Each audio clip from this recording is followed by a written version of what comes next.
Ce qui est terrible, c'est le fait qu'aujourd'hui, on met plus en avant l'aspect financier. Au lieu de sauver d'abord des vies, c'est plus le domaine financier qu'on met en avant. Entre-temps, on n'a pas besoin de ça. Pour nous, Gabonais qui vivons les situations difficiles, il y a les familles défavorisées aujourd'hui, qui n'ont pas même de sous. Mais même que la prise en charge, déjà, c'est compliqué dans le domaine médical ici au Gabon. Bonjour chers internautes, les soins de santé sont un droit fondamental pour tous, mais les délais de prise en charge dans les hôpitaux gabonais sont souvent pointés du doigt. Les usagers expriment parfois leur mécontentement face aux longues attentes marquées par une mauvaise prise en charge des patients. Que pensez-vous de ce phénomène? La réponse en image avec vous. La prise en charge des citoyens gabonais que nous sommes au niveau du secteur médical, il est vraiment très alarmant. Parce que s'il faut parler au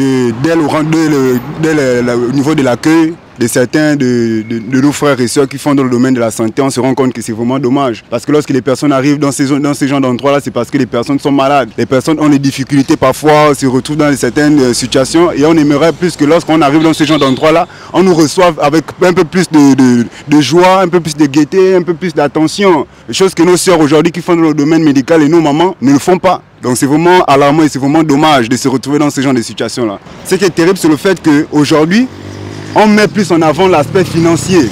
Au lieu de sauver d'abord des vies, c'est plus le domaine financier qu'on met en avant. Entre-temps, on n'a pas besoin de ça. Pour nous, Gabonais qui vivons les situations difficiles, il y a les familles défavorisées aujourd'hui, qui n'ont pas même de sous. Mais même que la prise en charge, déjà, c'est compliqué dans le domaine médical ici au Gabon. Rien que la prise en charge, on va te demander des montants vraiment exorbitants. Et pourtant, ce sont des gars qui font des serments d'Hippocrate, comme j'en disais tout à l'heure. Ce sont des personnes qui font des serments d'Hippocrate, qui jurent que leur première fonction, c'est de sauver des vies. Mais aujourd'hui, ce n'est pas ce qu'on remarque qui se passe sur le terrain.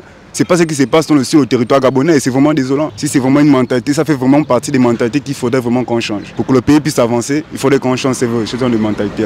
Ce qu'ils doivent comprendre, c'est qu'une personne ne peut pas laisser son parent mourir parce qu'il faut venir payer pour qu'il sorte. Parce que souvent, celui qui a l'argent pour payer n'est jamais disponible à l'instant même. Donc, il faut d'abord emmener la personne à l'hôpital et se faire traiter et puis on va suivre comment appeler les parents à gauche à droite pour venir répondre. Mais le problème avec les frères devant là-bas, c'est qu'ils exigent toujours l'argent maintenant ou bien la signature de la personne qui doit prendre la charge et une avance séance tenante.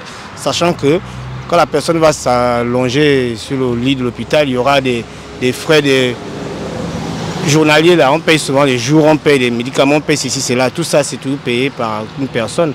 Donc je ne comprends pas pourquoi on insiste à dire souvent qu'il faut d'abord qu'une personne signe la décharge avant de s'occuper du malade ou bien de traiter la personne qui est devant. Donc du coup, j'ai dit qu'ils doivent revoir cette décision-là. Le corps médical voit d'abord l'argent, l'aspect financier, au lieu de d'abord sauver des vies. Et je pense que l'éthique nous demande de sauver d'abord et demander de l'argent après. Donc, chez nous, la plupart, que ce soit en clinique, privée ou publique, tout est pareil. Et un ami est parti comme ça là, parce qu'il a fait un accident, il n'y avait pas de sous sur place, il a finalement perdu la vie comme ça. Des fois, il y a des défauts, des mésententes, de la façon de parler. Donc, s'adresser à une personne peut déterminer l'image de l'hôpital. Nous pouvons rencontrer certains cas où nous arrivons dans des hôpitaux où des personnes vraiment n'aiment pas leur travail, qui sont là juste pour avoir un petit bout de pain. Malgré eux, ils sont obligés de venir là. Donc, sans l'amour du travail, nous voyons vraiment que la personne a du mal à recevoir les gens correctement. Peut avoir du langage vraiment grossier, partant et tout le reste, c'est ça qui a tendance à fâcher les patients. Au vu de ces difficultés, il est clair que les délais des prises en charge dans les structures sanitaires publiques du pays doivent être améliorés. Les usagers espèrent donc que des mesures efficaces venant des autorités compétentes seront adoptées afin de garantir des meilleures conditions de prise en charge pour tous. N'oubliez pas de vous abonner à nos pages et surtout, restez connectés sur News Live.